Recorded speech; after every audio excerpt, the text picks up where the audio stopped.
Hello, my name is Louis Marandola and welcome to my Week 3 discussion, How to Functions.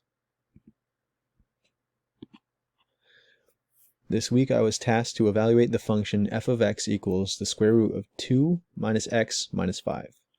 And I was to solve for f of negative 3, f of 2, and f of negative a.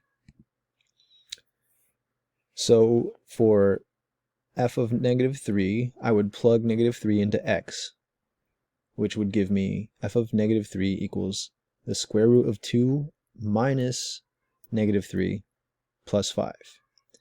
To solve this, I would first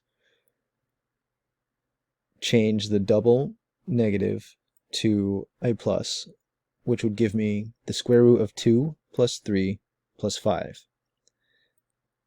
And since they are all like terms, I would just use simple addition, which would give me f of negative 3 equals the square root of 10. For f of 2, I would plug that in for x, and I would get the square root of 2 minus 2 plus 5.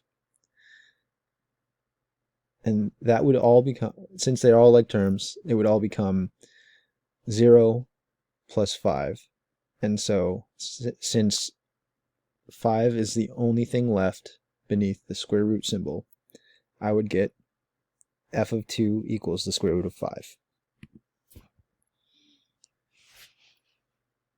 For the function of negative a, I would plug that in for x, and I would get the square root of 2 minus negative a plus 5.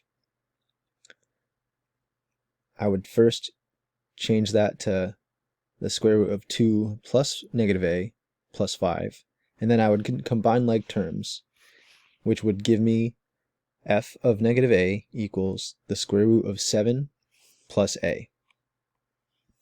Thank you.